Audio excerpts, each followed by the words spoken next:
if that's everybody joining.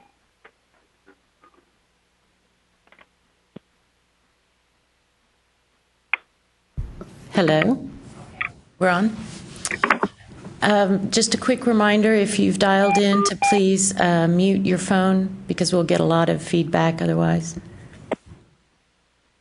And we'll wait a minute or two before we start.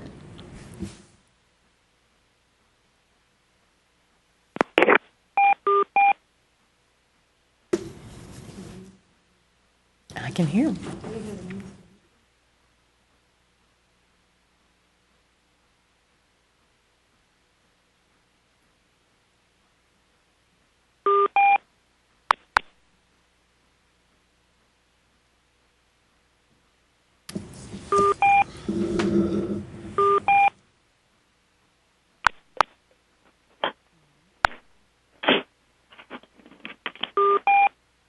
Oh, yeah.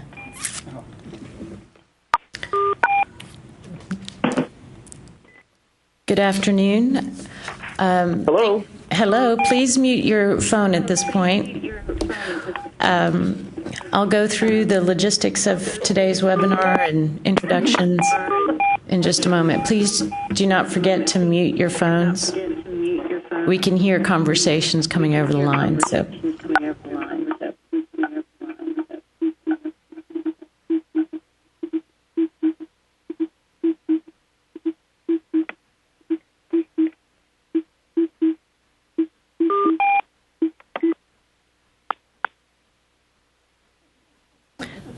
Thank you.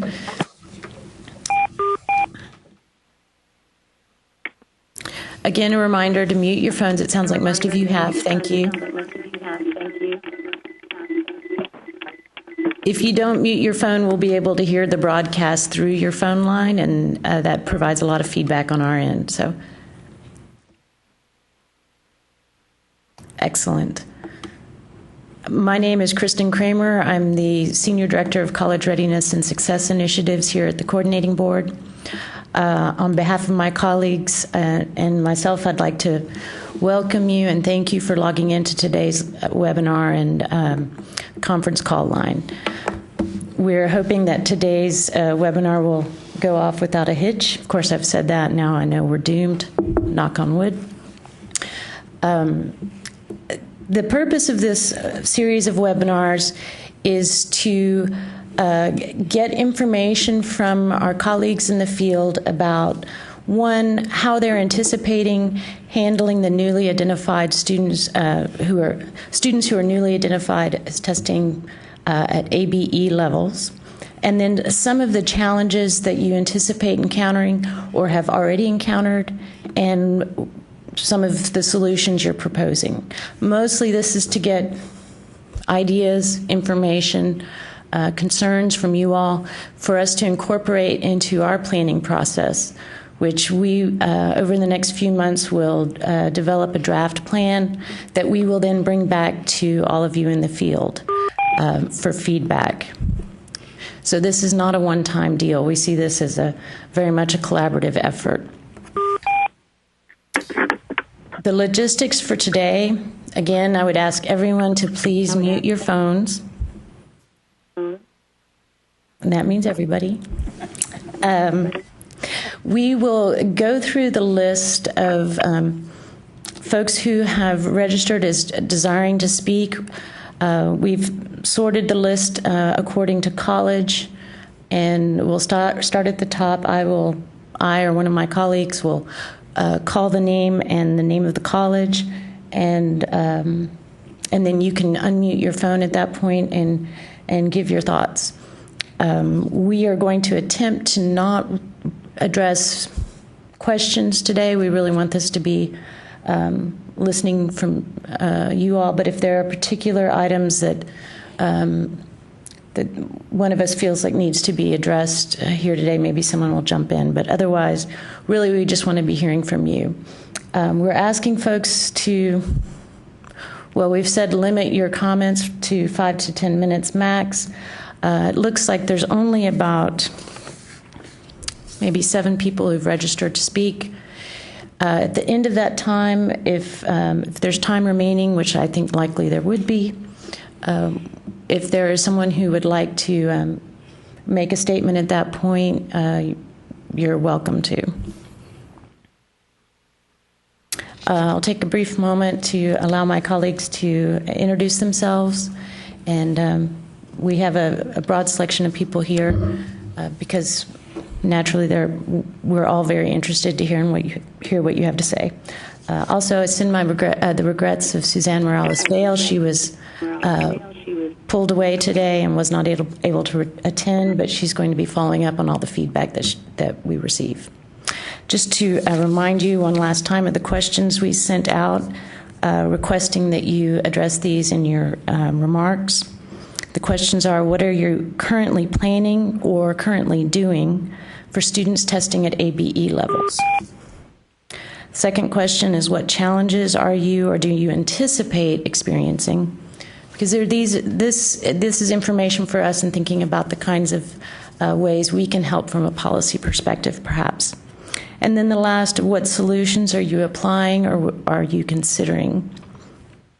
Okay, at that, I will pass the microphone down the line. Thanks. Good afternoon. My name is Judith Laredo, and I'm the Assistant Commissioner for P16 Initiatives. Gary Tomerlin, Deputy Assistant Commissioner for Community and Technical Colleges. Linda Munoz, Senior Program Director, Adult and Developmental Ed. Terry Daniels, Assistant Director of Developmental Education.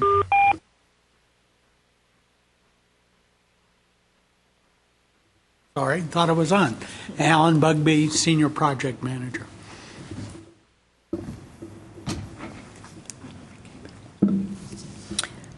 Okay, at that, again, one last reminder to keep your phone muted until you've been called on to speak. At this point, I would ask, at the top of the list, we have Alamo Colleges. We have both Christy Booth and Joe Carol Fabianchi listed. Dr. Fabianchi, I'm assuming that's the two listings are both for you. So would you like to go ahead and unmute your phone and tell us what you're thinking about? I feel like it. Joe Carroll, are you on the line?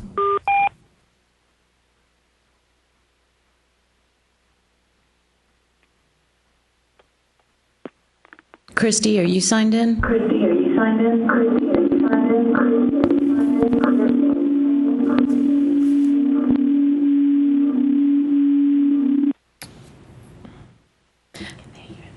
Unless that's Alamo Colleges, I'd ask that someone mute their phone. Anyone from Alamo Colleges? Okay, we'll go on to the next. I have Houston Community College listed, Veronica Aguilera listed, is that right? Okay, Veronica is my secretary. Maria Strauss is on the line.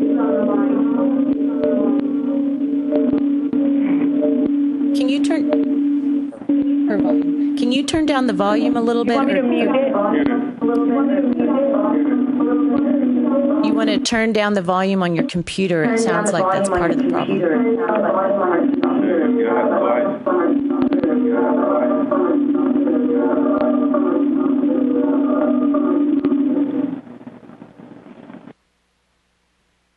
Is that better? Much. Thank you. What did you do? You muted it here. Hello?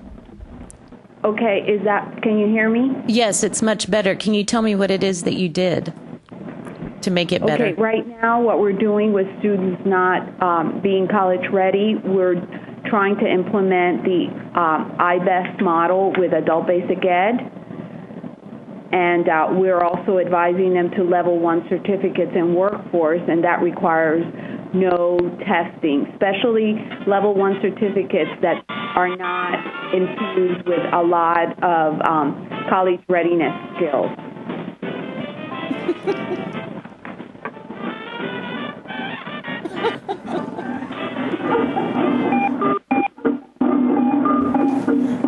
Okay, somebody's hold music is big van sound, I think, or something like that. Yeah. I mean, it sounded like good music to dance to, but if you could perhaps mute that, please.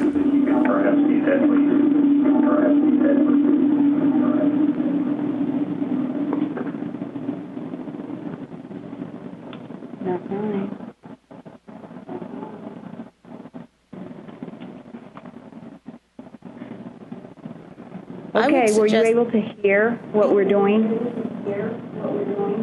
Yes, we can hear you now. And so essentially that you're implementing the IBEST model and directing students to level 1 certificates. Is that correct? Correct.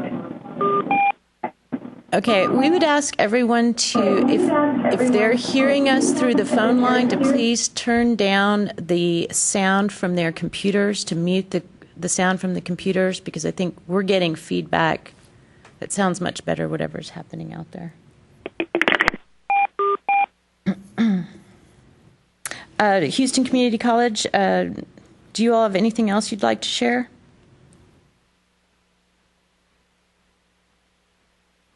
Okay, we'll take that as a no.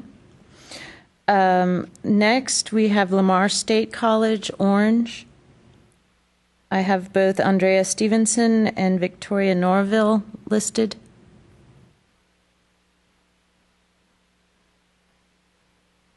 If anyone from Lamar State College, Orange is on, please unmute your phone line.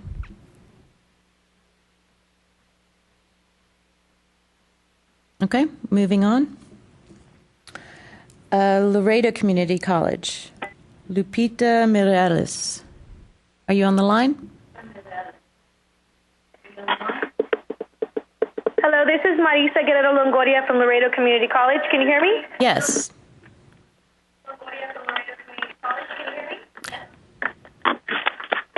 Okay, to address the questions, what are we currently doing or planning on doing for students testing into adult basic ed levels? Can I interrupt you for a second? Yes. I would suggest you mute your computer. Yeah, give us just 1 second. Just turn it off. Okay. All right, can you hear us a little better now? Yeah, and it doesn't sound like we're getting any feedback. That's perfect. Thank you. Great. Go ahead. We have the volume all the way up here. Okay. All right. So Laredo Community College has formed a TSI task force that represents areas of the college that will be affected by the numbers of students predicted to be testing into ABE levels. Membership includes faculty from the developmental areas of English, reading, ESL, and mathematics, as well as representatives from adult basic ed, student support services, and workforce areas. The objective of this task force is to develop immediate and long-term strategies to decrease the number of students placing into ABE programs by identifying and reviewing research on programs and interventions that have been successful state and nationwide, reviewing assessment data to recommend strategies to address student needs, and designing and implementing strategies for TSI preparation that will best serve our students. Some of the challenges that we are anticipating experiencing deal most directly with placement and funding. When we looked at our first group of testers, we saw that the vast majority that are not exempt from TSI testing may place into ABE levels in at least one subject area. So one concern that we currently have is how to place students into ABE if many of them have perhaps high school diplomas. The other critical challenge we see deals with funding and resources. We will need clarification on how students will be funded, whether they will be able to use financial aid if they're placed into ABE, etc. If the numbers of students we anticipate will be placed into ABE programs, additional funding and resources will be needed in those areas to serve this new population of students. Some of the solutions we're applying or considering as part of the TSI task force, they are our primary catalyst in determining the direction. But some of the ideas that are currently being considered are, as our previous college mentioned, options for students.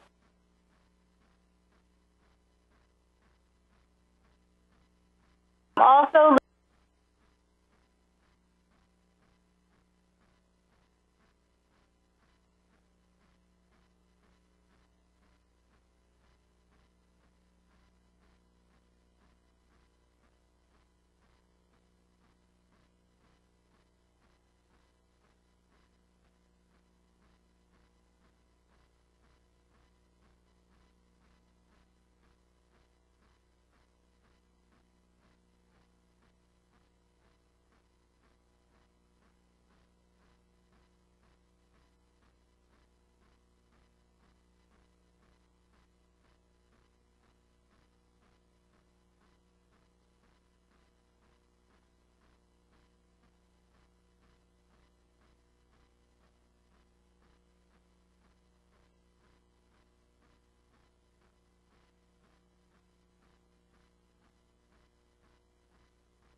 I think we're good for now. Okay, thank you. Thank you. I wanted to check at this point to see if anyone from Alamo Colleges is on the line.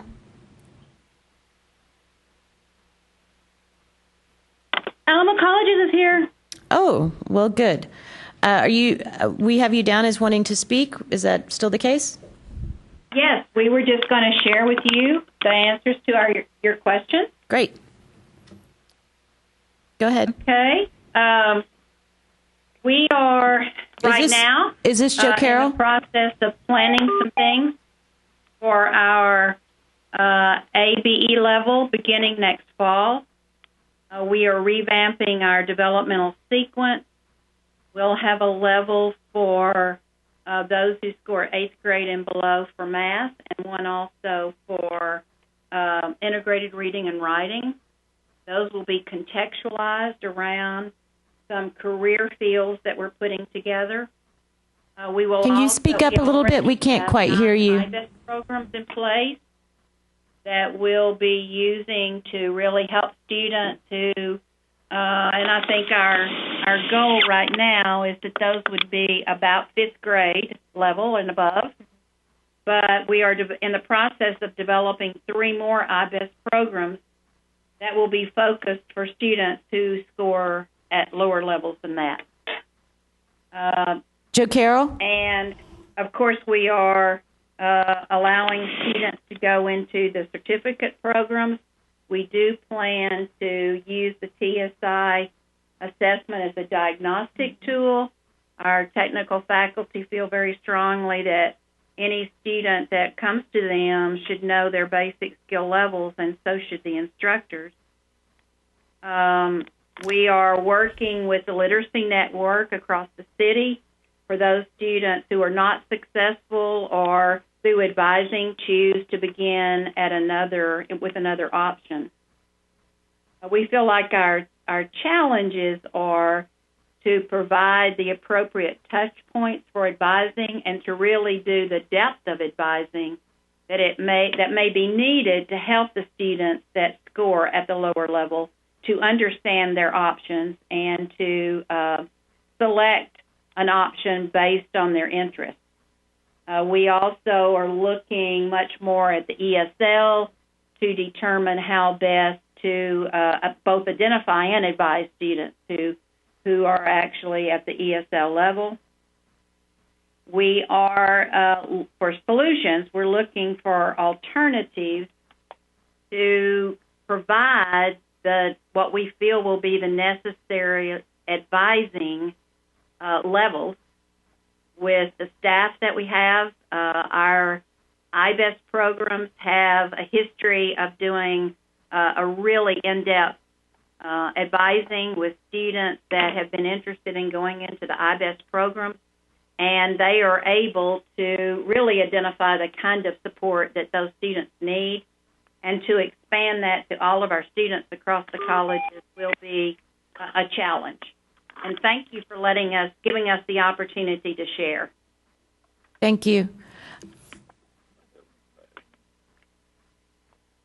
How many of us here? Did you hear?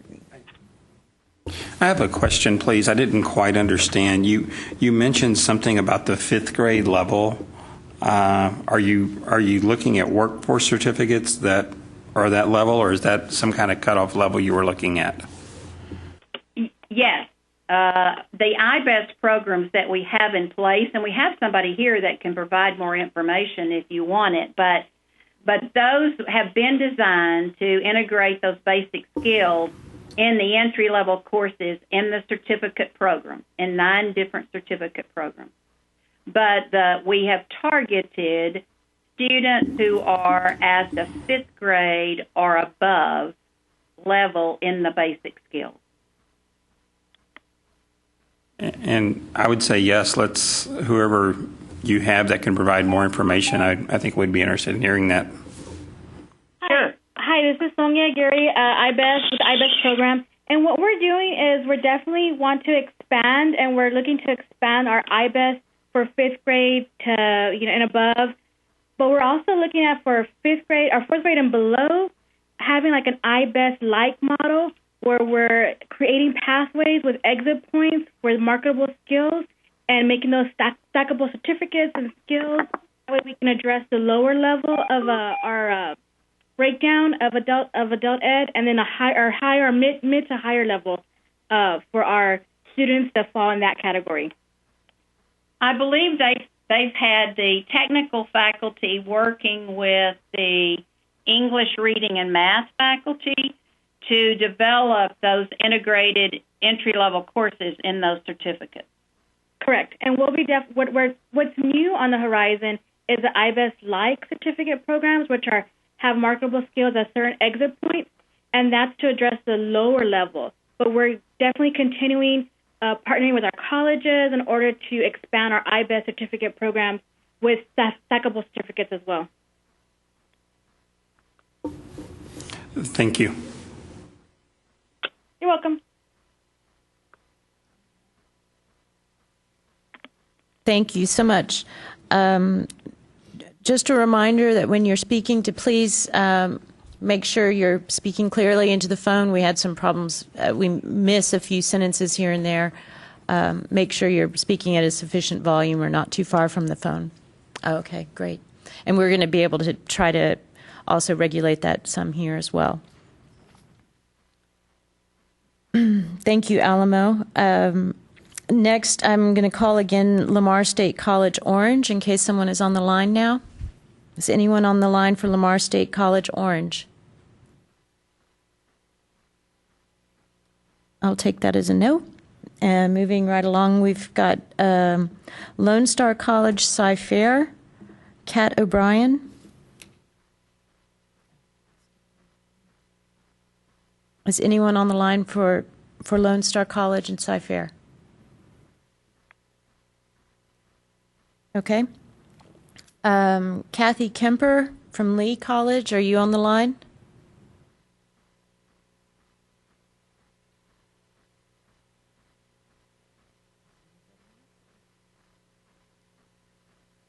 Okay. Midland College, Blanca Lison or Licon?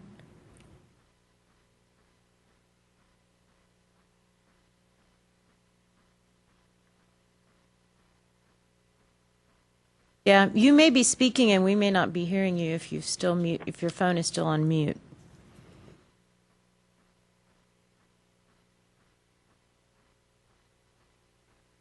Okay, South Texas College, Edith Ramos, or anyone else from South Texas College who would like to speak?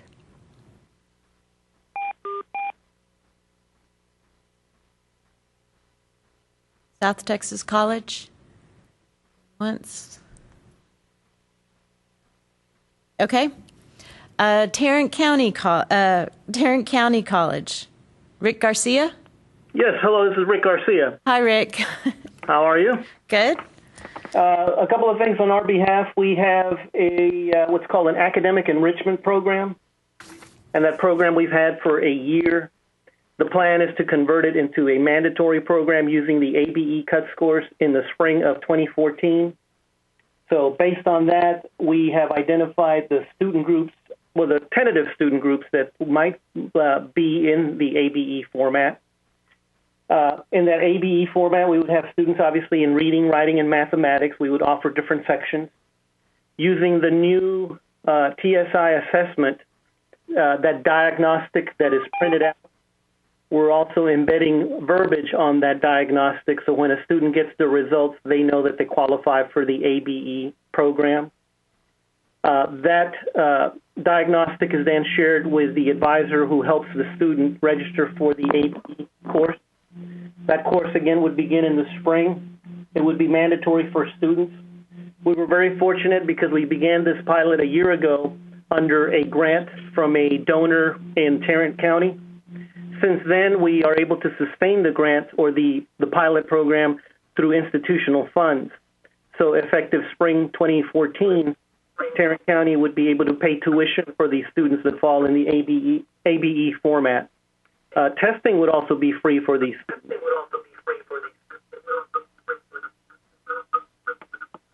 And it sounds like we're getting feedback. If there's someone who's on the line who is not speaking, could you please mute your phone? We're getting feedback. Thank you. The last thing I'll mention is that the exciting part for us is that we're marrying developmental education with continuing education, meaning we have a instructor program, professional development program that was created by CE. So anybody that teaches in the ABE program is able to receive professional development, and of course we would pay the faculty member that goes through that training. So we're excited about that. Our concern right now is how long can we sustain this? Let's assume that we get 1,200 students per semester. It might be sustainable for a year or two, but from there on out, is there a way that the state can help us fund this? And that's what Tarrant County has. Could I ask a question or two? You said that right at this point, Tarrant will be covering the costs of tuition for students? That's correct. And I mean, dare I ask, how are you doing that? Again, that is through institutional funds. A year ago, in the summer of 2012, we were actually awarded a grant through a foundation here in Tarrant County. Mm-hmm. The foundation was able to help us get this pilot started, and it went well, so well that when the ABE cut scores were announced, we decided that we could actually carry it through, and the institution, more specifically the Board of Trustees, approved us being able to fund approximately 1,500 students per semester that might land in ABE, so tuition would be of no cost to these students. Could you tell us a little bit more about the program? Well, we've got two subcommittees, and like everybody else that you heard earlier, those two subcommittees, one is doing nothing but instruction, the other one is doing nothing but student success, meaning the advising component, the career component. So we don't have great details about it other than we have been using Plato software, and we are morphing into the use of my Foundations lab, possibly, so that we can encompass both math, reading, and writing in those labs. A lot of the faculty are accustomed to using my Foundations lab or my math lab or my writing and, all the software. So we're feeling pretty confident that the training for faculty will be minimal. The curriculum, fortunately, this summer, we sank our teeth into the DevEd mathematics, reading, and writing, meaning we scaled it down to 2 levels. So this summer our faculty were very busy, and the nice thing is that not only were they able to bring our 3 levels of, for example, developmental math, we brought it down to 2 levels, we were also able to extract one of the units of mathematics and put it into the ABE component. So now the cut scores on ABE are prepared will be supported with curriculum and coursework to fit that ABE piece. Rick, hi, this is Linda Munoz. I do have another question about your curriculum. It sounds like you're developing the curriculum. I'm just curious, how do you all look at this as different from your traditional developmental ed for those lower levels? That's question one. And the second question is, when you say that you're working with CE, are you aligning any of these ABE programs with workforce training pathways or career pathways in the CE side or CTE? I'll answer the second question, and yes, that is correct. We're aligning that with certificates, and like we heard a little bit earlier from our colleagues, definitely looking at certificates. We also have some software that has to do with career searches, so students that are sitting in these ABE courses also are able to come in. Advisors are able to go into the classroom and work with students, whether in group or individual, to align them to maybe some type of career pathway. In regard to the first question, the curriculum, again, the math was the first thing that we addressed this summer, so that first unit of developmental math has been identified. The course objectives have been identified. The course curriculum has also been developed by the math faculty. The reading and writing is being developed right now in preparation for the spring, and the goal is to have that curriculum and that course set up by November 1st, prior to November 15th, which is when we start registering the students. In regard to your CE question, the CE area is so much more flexible, we found, than our DevEd area. And what I mean by that is through CE, we are able to move a little bit faster with professional development for faculty.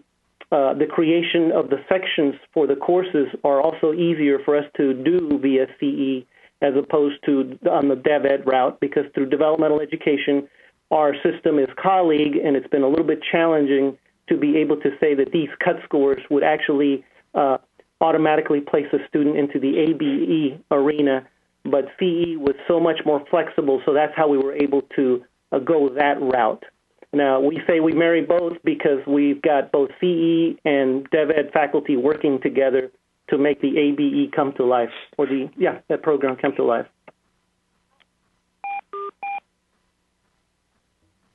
Hi, this is Terry Daniels. I have one question for you also, Rick. Are these students that you're serving in the program, are they testing into ABE in all three areas, or do you have a variety of students in the program?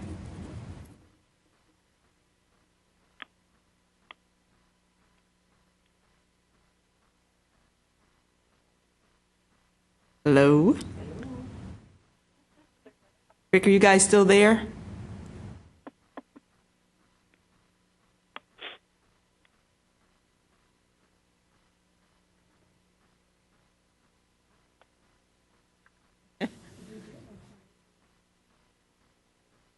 Is anybody there?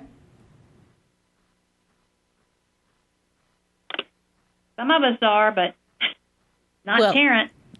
Somebody's there at least. That's good. It means that we haven't completely gotten disconnected from the world. Or not totally. Yeah, well, maybe Rick, you can call back in. So I know Terry had a follow-up question. Hello? Rick, is that you by chance? Yes, it is. I'm so sorry. It's okay. I'll let Terry repeat her question for you, and thank you for calling back. The question that I had for you is I wanted to know if the students that are in the program, are they placing into ABE in all three areas, or is there a variety as far as there are some DevEd placement and some ABE for the students in the program? Right now, it looks like it's going to be a variety. And again, you know that the TSI assessment just kicked in recently, so the percentiles look to be close to about 40% of students that land in reading.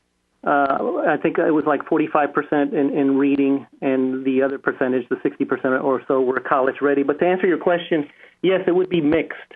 You would have a student that lands into the ABE program, but then also can partake of the DevEd. So in other words, we're trying not to hold them back. Okay, thank you. Wait, right, Rick, I have just one more question. Maybe one more question. Do you see these ABE courses as aligning to college readiness, or do you see it aligning to your developmental ed curriculum? So do you see that students are going to move from ABE into a developmental ed course sequence, or is the goal to sort of move them, jump them over developmental ed, or at least some level of developmental ed into the college? We would love for them to move into credit-bearing courses, but the reality, after having run the pilot for a year, is that they're moving from third grade level to sixth grade level, fifth grade level to seventh grade level. That's what we experienced this first year. And so to answer your question, we were hoping to get them to be successful in their first level of developmental education. But I know this past year, we had so many cases where students were just very, very remedial.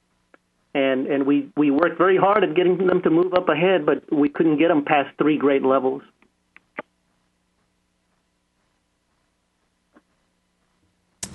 No, thank you. Thanks, Rick. Okay, let's see. I'll go back to some of the other folks we missed earlier. Kathy Kemper at Lee College, are you on the line? Or anyone else from Lee College who'd like to speak?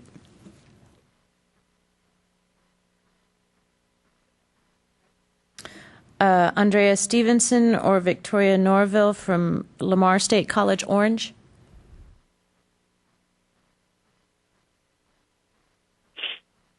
Kat O'Brien or anyone else from Lone Star College at Cy-Fair?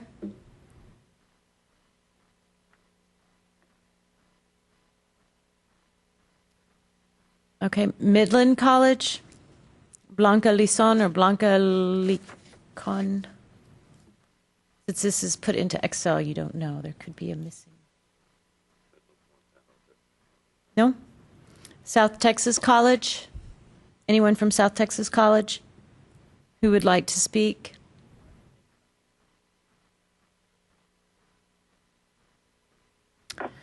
Okay, well then the last person we have listed is then from Weatherford School District, Donnie McGowan.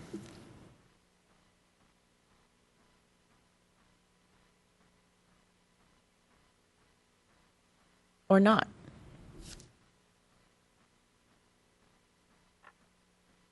Okay. Well, in that case, those are all the people that we had registered to speak. And Kristen? Yes, ma'am. Hello, this is Amy Locklear from College of the Mainland. Can you hear us? Just barely. Can you speak up a little bit? Turn your volume up. Okay, I think we got it now. Can you hear us? Yeah. Can we adjust that on our end too, Mary? Hello? We can hear you, but it's really quite faint on our end. Okay. We'll do our best here. We were on the list, but you didn't call our name, but we just wanted to make a couple of comments. Okay, yes, please. Yeah, we have been referring our lowest levels in reading, writing, and math to ABE, to adult ed for a year now, and so we're just kind of gathering results there. We're kind of leaning towards the route of placing them in CE programs. We have a grant to do bridge to credit, so we're hopeful there. But I think it's not yet fully determined whether adult ed will bridge into credit or to developmental or to CE or what, or rather really whether they go into developmental ed or not. And so that's something that we're still looking at and need to have a few more conversations about. Other things we've done, we have revamped our whole developmental ed sequence. We are referring bubble students to the NCBOs in the hopes that some of the ones that are near the edge on the lower side can get into the new developmental ed program. To that end, we've integrated the departments of credit and developmental ed to try to align the curriculum. And we're building on the work of the PASS grant in the Gulf Coast region to align with the high school curriculum a little better. But that may be a very different population than the people that test into adult ed. So in that regard, we are referring to level 1 certificates. As several have noted, advising is going to be extremely important. And then we are developing new and expanded programs in CE to try to refer students appropriately to those programs. So our challenges ahead will be how to shape the adult ed program to best fit those needs, how to anticipate how many numbers this is going to be. We're quite uncertain at this point. And one more, which I already mentioned, which is to determine whether the goal would be to get students ready for developmental ed. If that is, it's sounding to me like that's the more reasonable goal. As opposed to, is it readiness for developmental ed versus readiness for? Well, one route might be to not worry about that and try to get them into CE programs or to get them ready for credit.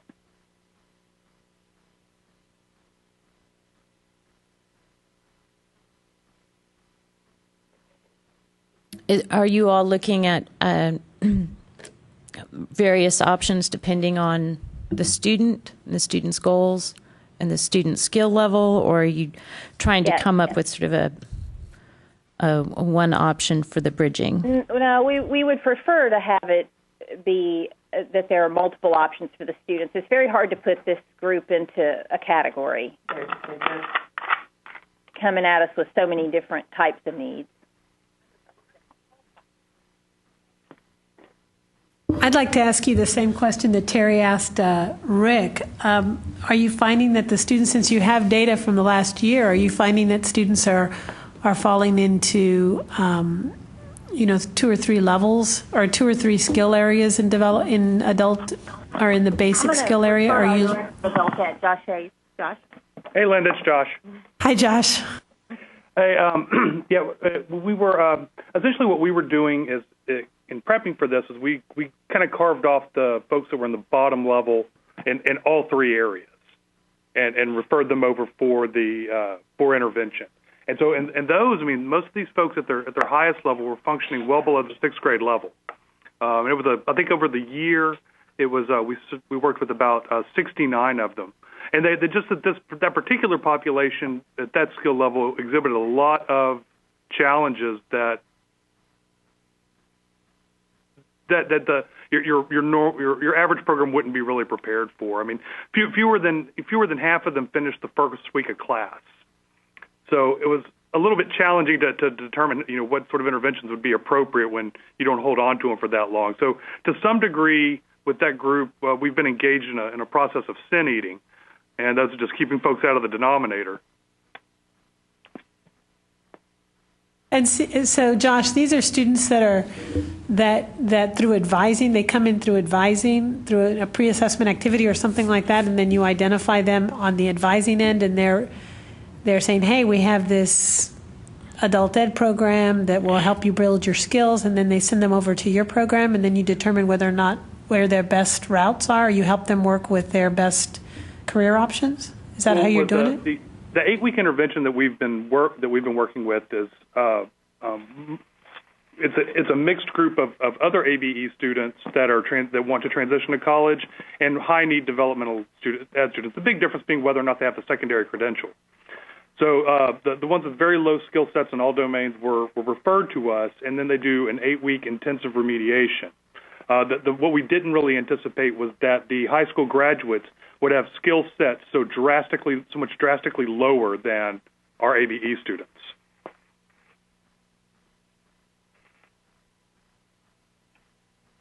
Thanks, Josh.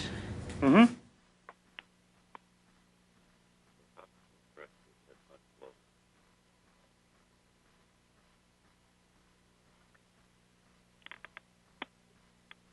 You just kind of left us speechless here, so. Kristen?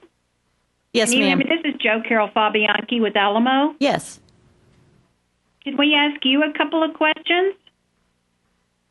They're not We hard. can I write don't them think. down even if we can't answer them. Okay.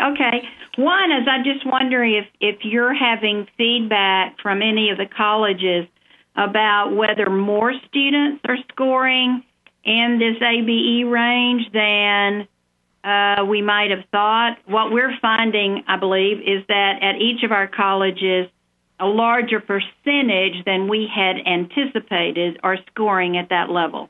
That's one question. And then the other is we understand that the diagnostic is still not ready for this level on the TSI assessment, and I'm wondering if you have any idea when, and do you still need students to test? To your second, hi, Jo Carol, this is Linda Munoz. To your second Hi, question, Linda. Hi. To your second question, yes, we still need students to test. Okay. For the diagnostic to be ready next summer. That's how long it might take for it to get for College Board to build that. Okay, thank you. But it should be ready for July as long as we can get more students to test. All right, thank you. To your first question, I'm not sure that we can answer definitively what the numbers are that we're seeing across the state in terms of folks testing into ABE. I don't know. Did you hear anything? Have we heard anything? Yeah, I guess in our sort of projections, we thought because we no longer do, but we had 4 levels of math. So we were considering the bottom 2 levels as perhaps at the ABE level and our bottom of the 2 levels of English and reading as that. And if we were correct, there's a larger percentage than we anticipated scoring at this level. We're trying to figure out, since we will have courses for these students, how to predict how many. But if you don't have any information, that's okay. Thank you. And this is Terry. We're passing the mic around. At this point, Joe Carroll, we've seen some numbers based upon what institutions have posted on CASP listserv and the information that we've gotten from College Board, but we're looking at those numbers. We're being very cautious because if those are the students who tested after the first class day, then those are already maybe your higher at-risk students. Late right. start. I'm sorry, go ahead. No, I was just saying that's right. I hadn't really thought of it that way, but you're right. Right, and so we don't want to use those numbers. We may have something a little more, some better predictions with the spring numbers, but still, right now, it's just being real cautious on how we're using those numbers. That's right. Thank you. Thanks, Joe Carroll. Are there any others who would like to make comments or questions that we may or may not be able to answer? Hi, Hello? Marisa Longoria from Laredo Community College. Yes.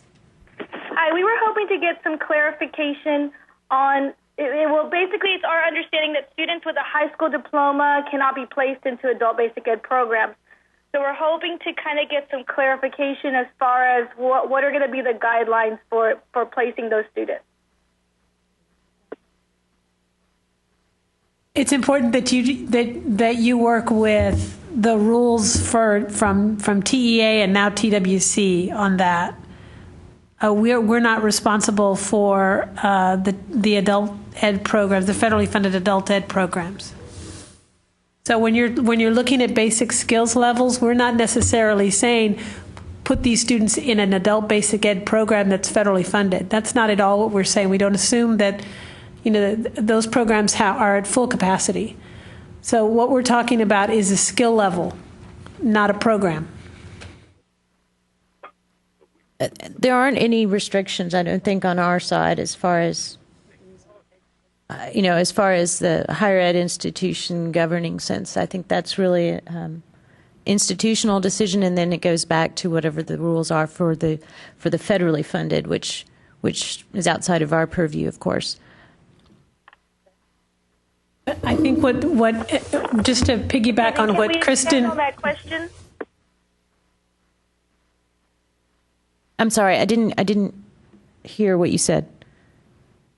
Yeah, if we could expand on that question then, so can these be funded as developmental courses even though we're running them as an adult basic ed level, but not actually an adult basic ed program?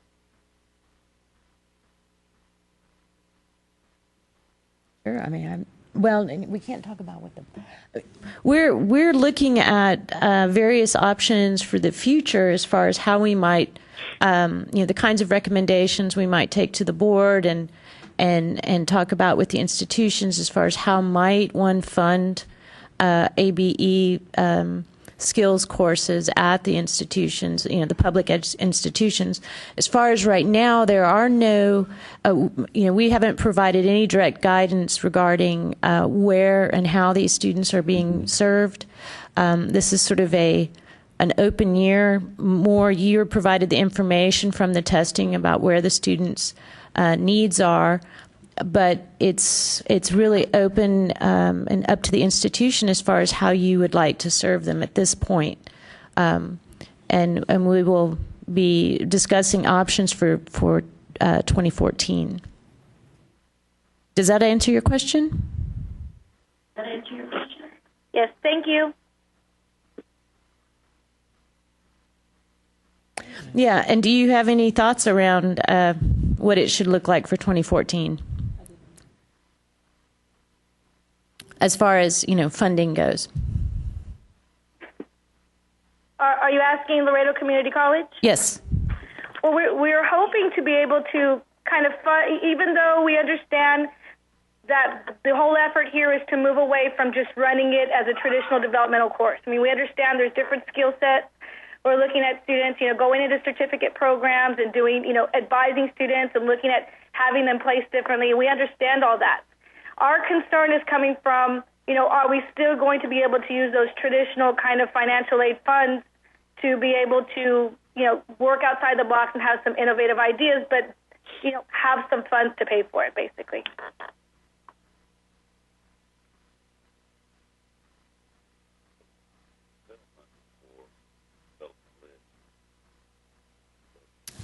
Okay, thank you.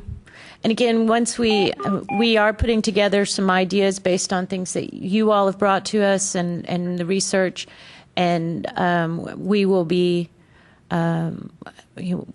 once we have I don't want to go so far as to say a workable plan. Once we have a plan that we have hashed out, that we will then bring out to you all for thoughtful feedback on and over the next few months. So we are certainly looking at what are our options around funding.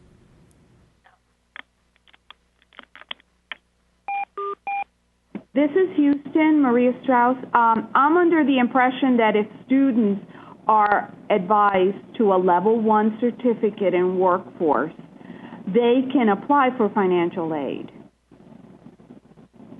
To answer Laredo's question about, they're concerned about students' tuition, level 1 certificates will qualify for Pell Grant and financial aid.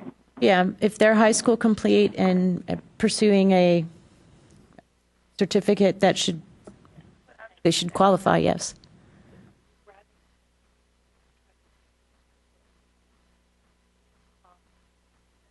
Any other thoughts or comments? I'll walk through again the folks that I have listed. I apologize if I didn't get your name, and you did RSVP as wanting to speak. One last time: Lamar State College, Orange, Lee College, Lone Star College, Cy-Fair, Midland College, South Texas College, and lastly, Weatherford ISD. This is South Texas College. We're here. Oh, great. Do you have some? Could you identify yourself? And I'm assuming you still have something you'd like to share with us. Sure. My name is Howard Price, and I'm chair of the Developmental English Department, and we also have the chair for Developmental Writing, the director for ABE, the chair for Developmental Math, and the chair for Academic Math here. And we appreciate the webinar. We've been listening intently. We are also concerned about our students that are going to be placed into ABE and funding. I know that we did a holistic placement for academically close to academic ready, so we did a holistic placement for those students, but we were wondering about the holistic placement on top of the TSI assessment score. Are we able to go forward with holistic assessment for DevEd placement? That's one of our questions. Can you expand on that a little bit? I mean, or drill down on. Sure. Take that a little further, yeah. For the DevEd placement, we said if that student is a recent graduate from a high school within the last 3 years, we felt like that would be a holistic placement into DevEd instead of just directly into ABE. We're concerned about our high school students that are going to be graduating from the high schools, that they're going to be placed into an ABE placement instead of DevEd. Therefore, they're not going to be able to have Pell Grant financial aid. We're trying to keep these students in an academic program, DevEd, through a holistic placement. Are we going to be able to use a holistic placement, say maybe a GPA consideration criteria of like maybe a 3-point, or a class ranking of, say, upper 25% of their class? Would we be able to say those students now holistically can be placed into DevEd instead of just relying explicitly on the TSI assessment score? Well, I mean, that certainly seems reasonable. I mean, I think when we look at holistic placement and advising that all considerations should be given to where is the student most appropriately served, Now, it doesn't mean that they're not going to be high school students, recent high school graduates, who may well not appropriately be placed into DE. So, I mean, it would make sense, I think, from our perspective, that there would be multiple variables that would need to be considered in placing a student, and not simply just the result of the assessment. And at least on the face of it, a student who places into ABE shouldn't automatically be considered not eligible for financial aid, per se. So I think, again, it depends on how the student is being served and by whom. That would define whether or not they're eligible if they're a high school graduate. Well, we did our TSI assessment starting, of course, this fall semester, and we see a significant amount of students being placed in ABE that normally, right out of the high school, would be placed into DevEd. But they are now being placed in, according to TSI assessment, into adult basic ed. Now, because we're using a holistic placement for also, besides the TSI assessment, we got a holistic placement for an academic placement. We're doing a class ranking of within the top 10% and a GPA of a 3-point GPA to be placed, and that would be the bubble student within the 3% range, into academic math or academic English. But we are just very concerned about those students that are coming right out of the high school. They're recent graduates, and they've done well in the high schools, but they're not being placed in DevEd. They're being placed in ABE. And we just wanted to be able to service those students in a developmental education program instead of an ABE. We just want to get a clarification. Can we use a holistic criteria for DevEd?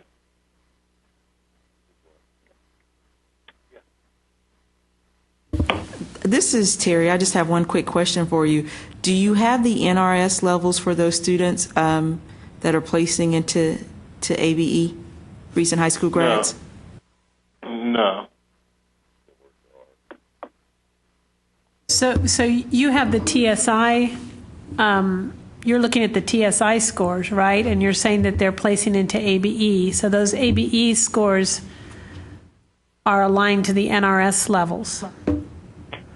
Not necessarily. My director of ABE is saying not necessarily.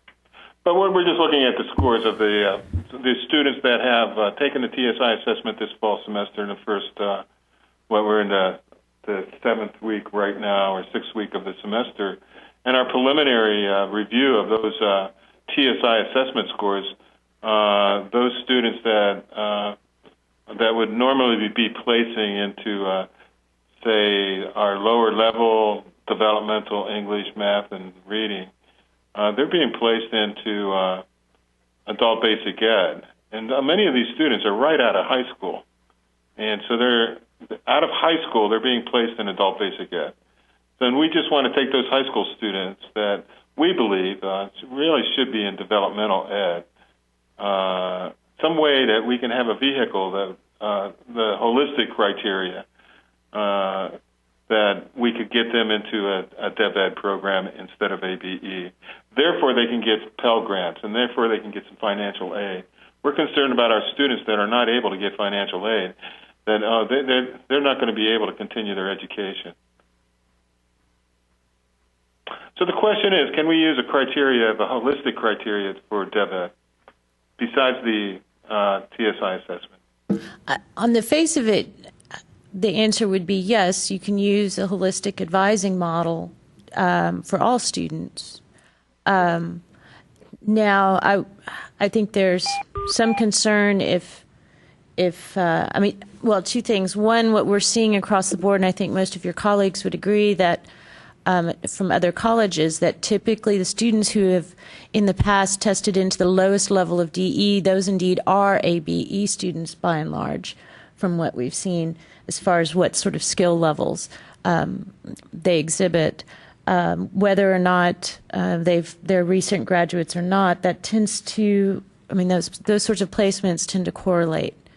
On the other, it goes back to the question of financial aid, and financial aid should not necessarily be excluded for a student who is not in DE, and that's the piece that I find a little perplexing. But I don't necessarily have the answers on that. But I would be inclined to investigate that further. I think one of the things that we are that's kind of hard to distinguish here is that when we say ABE, I think that everyone is, I think it's easy to assume that we're immediately going to the federal guidelines that apply to TEA and now to the work to TWC. When we're saying ABE, we have to still remember that we are still working as the Higher Ed Coordinating Board, and that those guidelines don't necessarily apply to us. That's why we're working on the operational plan. So when you think ABE and financial aid and all of those things going away, I think you've moved into the federal program, which is not really our program. That's still TWC. So thinking about the financial aid and the adult basic ed student, we're looking at students that we've served and we're trying to serve them better. Those guidelines may not necessarily apply to our programs. And so please remember to keep those separate. And at the end of the operational plan, that may be something that we have to look at with federal guidelines, but those don't automatically apply because we are saying that these students are ABE. And again, typically eligibility for financial aid is contingent on being high school complete and being enrolled. So whether a student is testing at an ABE skill level or not is almost beside the point. It comes back more to how is the institution serving the student. An ABE student being ineligible for financial aid, it's not the fact of their skill level that makes them ineligible. It has to do with the fact that they are not high school complete and that they're probably being served through a different program, that it's through a federally funded program indeed. So it's important to keep those issues separate. Right, and of course that's our concern. That it's sort of like a catch-22. They're a recent graduate from high school, but they're being placed according to skill level into an ABE range. Yes, but my point is that doesn't their skill level is immaterial when you're talking about financial aid. The fact that the student is high school complete makes them eligible for financial aid. Whether they're ABE, DE, college ready, that's a secondary piece. Oh, because very interesting, because I was under the misconception that if they're not in developmental education, they cannot get Pell Grants. I think, Howard, really the naming is making it very difficult for people to distinguish between the two programs, or the way that we use it versus the way that it's used by the federal programs. The federal programs, label students ABE or adult secondary ed, or adult education. Those are federally funded programs, and you are correct. Students in those programs cannot access financial aid because they don't have a high school diploma or a GED.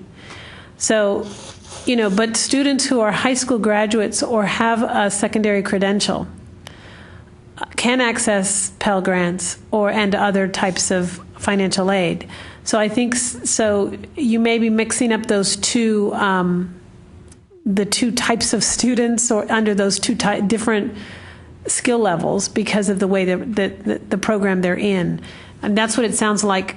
That's what it sounds like. I think going back to something that Terry said, that really we're looking, you're looking at these students and providing them a qualitatively different approach to instruction because they are perhaps lower level students. And we know through research and through data here at the coordinating board that students who are placed into lower and lower levels of developmental ed are not being successful. So if you're saying, and this is just as part of the general discussion, if you're putting students into lower and lower levels of developmental ed because they are quote unquote high school complete and falling into, very, very basic skill levels, what are you doing different in your curriculum to move those students through higher and higher levels in a shorter period of time, perhaps in an intensive program, in an integrated program, in some sort of contextualized workforce training program? What happens qualitatively different on your campus in your curriculum to reach those students? Right. We understand that too. That statistics are showing that those students with the lower level cognitive skills would, of course, have a higher non-completion rate. We got students that are, I think, perhaps maybe needing more levels on a scope and sequence on math and reading and writing.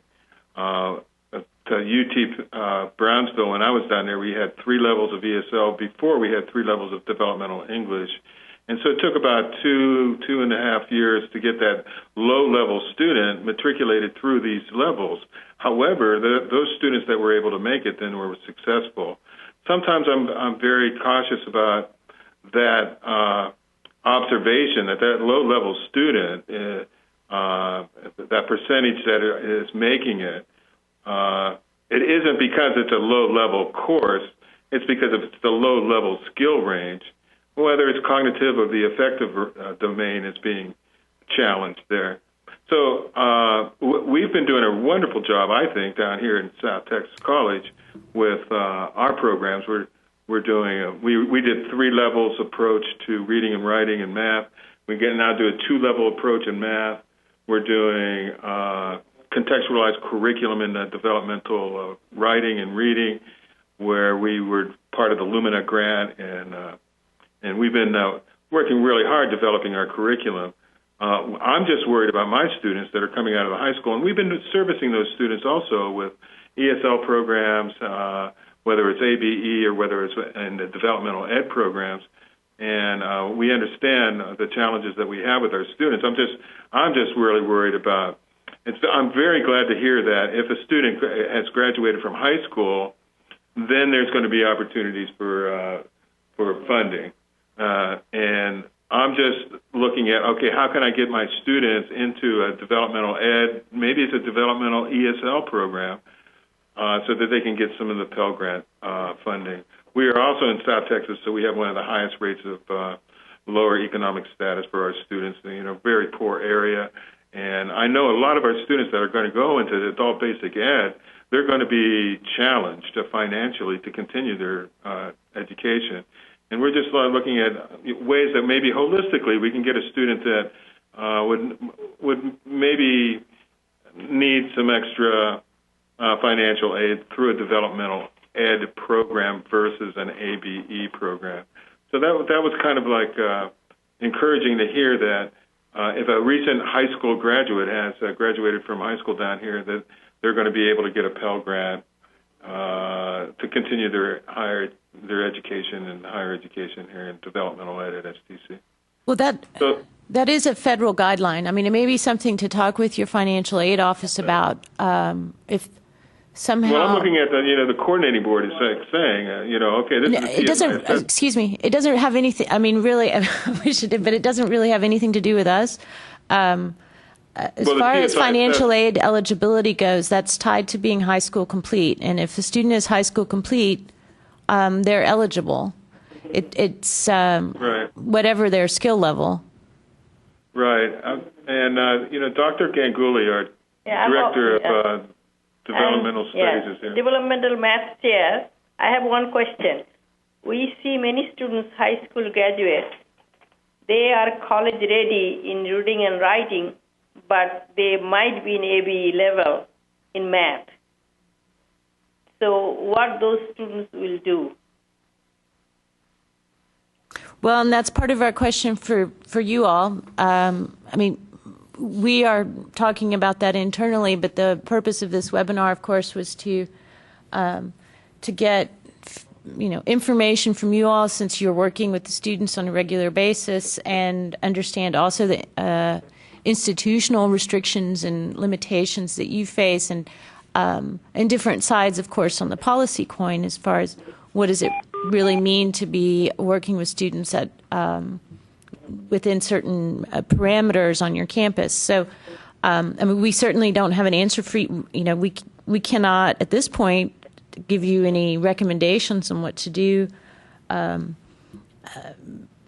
mean, that's again why we're talking to you today, is to hear from you all around your thoughts on the matter. Kristen, this is Jo Carroll again. Hi. You know, as I'm listening to you, I think in our conversations here with our faculty, one of the really good things about the TSI assessment is in some ways it puts a grade level with the scores, which gives you, I think, a better overall concept of what the scores mean, which I think it was just a real plus. And so one of the things that we are doing, and just to confirm that this is all right, because I kind of went over it fairly quickly, is that, you know, we've reduced the number of developmental courses, but have identified a course of integrated reading and writing and one of math that we will say will be for the student, at least for this year, where we can still use the regular contact hour reimbursement funding, but we're planning on having a course. It will be different, as you indicated earlier. Our approach will be a bit different because they will be contextualized. But we are not treating those courses, we're calling them something different, but we're not treating them as basically any different from the DE courses. We just happen to have 2 levels for reading and writing and 3 for math, and the lowest ones in each are for this audience of students. We're assuming that fits what you're talking about. I mean, at this point, again, really, however the institution is handling the student is how the college is working with the student. I mean, we have not given any guidelines on what current practice should be, and that colleges should continue to work within the structures that they have in place. You know, what the best course will be going forward, I don't think we're in a position to say at this moment. But I think we're all looking to come up with a better way to serve students who are testing at the lowest skill levels, rather than continue with the structure that we've been working with to date. I mean, there's obviously been a fairly low success rate of students coming out of developmental ed, specifically those who begin in the lowest rungs and are the least prepared. So I think a lot of the work over the past several years has been to look at how to better serve these students, and specifically now at this point, students who are testing at the ABE levels need something different than what we've been giving them in the past. And I guess the question of the day is, what is that something different? And there are multiple models and ideas out there on how we might do that, but we obviously need to both share information about best practices with everyone in the field, as well as create as best as possible a policy environment that would support the colleges in serving students appropriately. Kristen? Yes? Hi, this is Melissa from Temple College. I have a comment and a question. My comment is, thank you for clarifying that when the coordinating board says ABE, that it's not necessarily meant to refer to the federally funded program. I think that's been a huge misconception, even from myself, that ABE was the federally funded ABE program. My question in part of that comment is, I know that the coordinating board is in the process of gathering this data for hopefully some type of ABE implementation in a year. But is there any thought that we will be mandated to use the federally funded ABE program for those students who place into that area? Is that even being considered, or are we going to stay completely separate even after more data comes out in a year? Well, a couple of things. One, the coordinating board doesn't have any authority over the federally funded adult basic education programs in Texas. So we wouldn't be able to mandate anything along that front. And then secondly, as far as I understand, and you may well be in a better position to say, but from what I understand, the federal guidelines, and especially how they're practiced in Texas, at least to date, have very much focused on serving students who are not yet high school complete. Whereas, at least we're expecting that the majority of students that the college will be working with are high school complete, whether that means with a GED or otherwise. Okay, thank you. Hi, this is Laredo Community College. Can we ask one more question? Sure. Go ahead. Okay, our question is coming from some of our faculty members in regards to, courses in the ACGM. We understand, right now it's kind of the transition phase and we're still getting input from the different areas, but we were wondering if down the line the coordinating board is considering putting some kind of guidelines or some kind of courses in the ACGM to address these ABE level courses. I mean, we're looking at all options at this point. I can't say whether we've. If that we'll go forward with something along those lines. But I mean, that certainly is certainly a reasonable question at this point. Again, we haven't taken anything to the board, so we don't. We're not really sure the direction at this point, but. Yeah, I mean, if I will certainly make a note of that option. I would like to just ask a question to Laredo and to others who are on the call. If you, recognizing that the ACGM and the DevEd hours, there are 27 hours that are funded through formula funding. If there was a decision, if you had to make a decision on how to divide those hours, would you want to weigh in on more hours for DevEd or split the hours so there's DE? Or if you divide it in half, so half of those hours are allowed for DE, half of those hours are allowed for ABE. Would you want to designate a certain number of hours for ABE? And that's a question for the field. If we had to work within those parameters, how would you want to divide those hours? Hi, Ms. Daniels. It's Marisa again.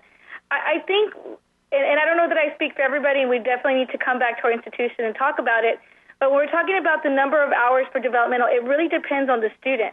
So it's hard to kind of put a blanket over it and say, for developmental, you're only going to get this many hours, and for AB, because it really depends on the student. Obviously, our goal is to get them through in a timely manner. We would like for them to not even use the 27 hours.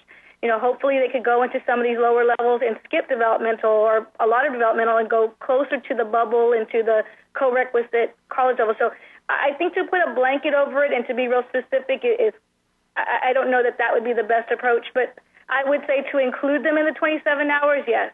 And again, I'd have to speak with everyone here, but I think that would be an approach to say you can cover everything, but you only kind of get those 27 hours. Hey, this is Rick at Tarrant County. Can I say a couple of things real quick? Sure. I would disagree with the 27 hours moving or including the ABE, and that is based on what we experienced with our boot camp, which was really the ABE format. And as I mentioned earlier, the students, even though we put a lot of energy into it, the students were not moving as fast as we wanted to. We had students going from third grade to sixth grade level and other cases as well. But their progress was so slow that I'm afraid if we allowed ABE students to fall under the 27-hour rule, they would exhaust their 27 hours in that setting. Rick, can I ask you a question about your boot camp? Just curious, because I've been working with the intensive college readiness model, so I'm just wondering about the boot camp. How many hours, how many contact hours were the students in classes a week? We were aiming for 48 hours throughout the 16-week semester. And I say aiming because not all students met that goal. It was also an open entry, open exit format, so students can go in any time throughout the 16-week term. But we aimed for 48 hours because that's what the instructors felt like, they could get more accomplished in that time frame.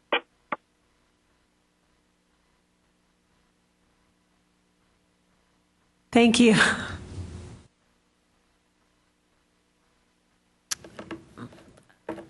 Any other comments or questions from anyone?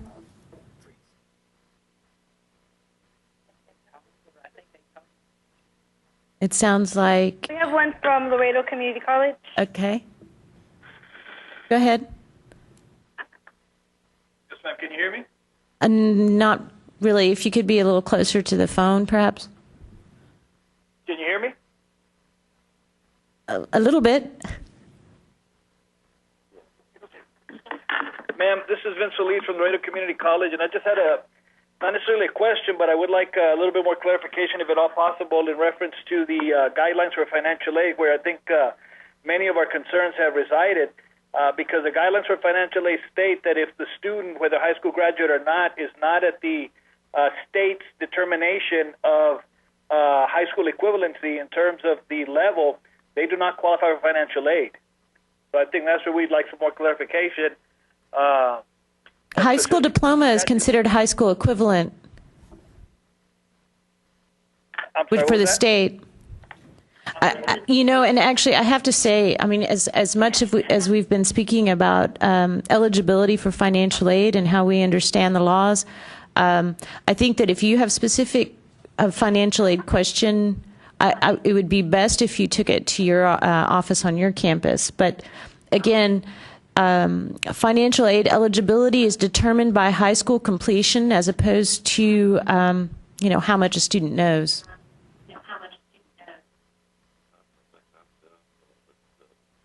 One would hope that high school equivalency would mean the mastery of certain standards, but that's not always the case.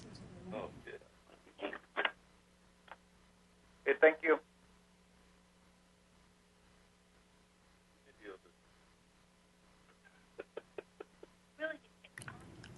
Anything else?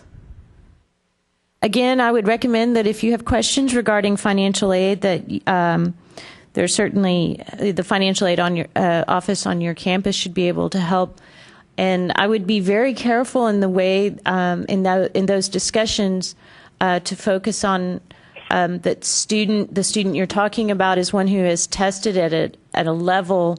A skill level that is an ABE skill level, but that they are high school complete, whether that is that they've completed the GED or have received a diploma, so that the financial aid officer actually, is certain about the question, because I think sometimes terminology can get in folks' way. So if there are no more questions or comments, I will... on behalf of everyone here, thank you for participating and for providing information to us, and thank you for your interest. And we look forward to future conversations with you as we move forward in the ABE planning. Thank you again, and have a good afternoon.